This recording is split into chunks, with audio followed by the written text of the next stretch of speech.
نحمدہ ونصلی علی رسولہ الکریم اما بعد۔ محترمہ حاضرین مجلس اور معزز سامعین، زندگی کا پہیہ تیزی سے رواں رواں ہے اور وقت کے اس مسلسل سفر میں ہم آج تعلیمی سال کے ایک ایسے اہم اور فیصلہ کن موڑ پر کھڑے ہیں جہاں ہمارے بچوں کے 10ویں اور 12ویں میٹرک کے امتحانات تکمیل کو پہنچ چکے ہیں اور اب ہر گھر میں نتائج رزلٹ کا بے صبری، امید اور دعاؤں کے ساتھ انتظار کیا جا رہا ہے۔ ہم سب بخوبی واقف ہیں کہ رزلٹ کے فوراً بعد تعلیمی اداروں، کالجوں اور یونیورسٹیوں میں داخلوں کا ایک نیا اور مصروف ترین سلسلہ شروع ہو جائے گا۔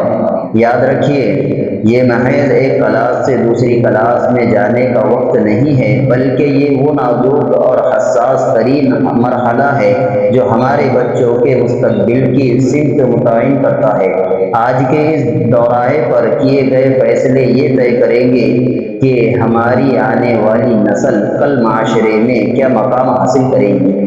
اسی لیے آج کے اس مبارک دن اور بابرکت محفل میں بیان کا بنیادی مقصد اسی انتہائی اہم موضوع کی جانب آپ سب کی اور بالخصوص والدین کی توجہ مبذول کرانا ہے، تاکہ ہم بیداری کا ثبوت دیتے ہوئے اپنے بچوں کے مستقبل کی صحیح منصوبہ بندی کر سکیں۔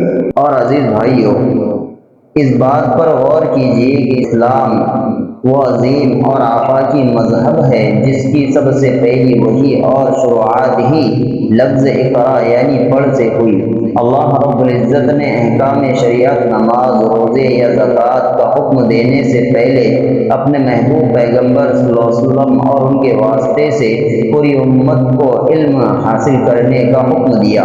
ہمارے دین کامل نے کبھی بھی علم کو محض مسجد کی چار دیواری یا مدرسے کے حجروں تک محدود نہیں کیا، بلکہ ہر وہ علم جو انسانیت کے لیے نفع بخش ہو، جو کائنات کے اسرار و رموز کھولتا ہو اور جو انسان کی فلاح و بہبود کے کام آئے، اسے حاصل کرنے کی نہ صرف اجازت دی ہے بلکہ اس کی بھرپور ترغیب دی ہے۔ اگر ہم اپنی تاریخ کے سنہرے اوراق پلٹ کر دیکھیں تو قرون اولیٰ کے مسلمانوں نے دین اور دنیا کا ایک شاندار توازن قائم کیا تھا۔ انہوں نے جہاں ایک طرف قرآن، حدیث، فقہ اور تفسیر کے علوم میں کمال پیدا کیا، وہیں دوسری طرف دنیاوی اور عصری علوم کو بھی اپنی تحقیق کا مرکز بنایا۔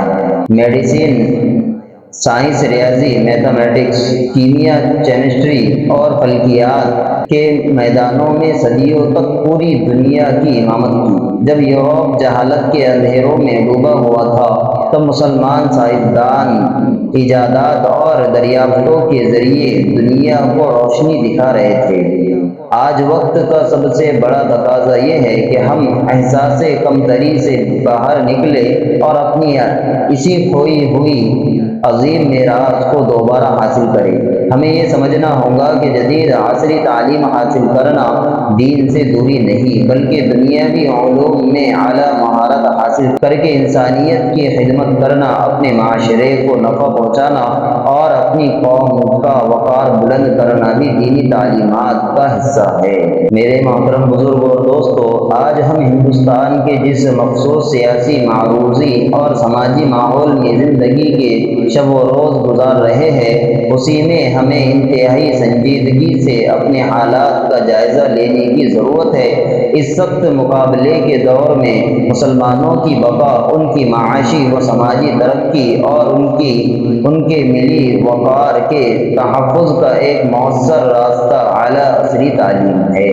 ہمیں اس تلخ حقیقت کو کھلے دل سے تسلیم کرنا ہوگا کہ آج ہم بحیثیت قوم معاشی اور تعلیمی میدانوں میں دیگر اقوام کے مقابلے میں کافی پیچھے رہ گئے ہیں۔ مختلف سرکاری و غیر سرکاری رپورٹیں اس بات کی گواہ ہیں کہ ملک کے اہم اداروں میں ہماری نمائندگی ہمارے تناسب سے بہت کم ہے۔ لیکن میرے بھائیوں، شکوہ، شکایت اور مایوسی میں وقت ضائع کرنے کے بجائے ہمیں اس جمود کو توڑنا ہوگا۔ اگر ہم سچے دل سے یہ چاہتے ہیں کہ اس عظیم ملک کے جمہوری نظام میں ہماری آواز پوری قوت سے سنی جائے، ہمارے اور ہماری آنے والی نسلوں کے دستوری حقوق محفوظ رہے اور ہم ایک باوقار، باعزت اور بااثر قوم کی حیثیت سے سر اٹھا کر جی سکے تو ہمیں اپنی ترجیحات بدلنی ہوں گی۔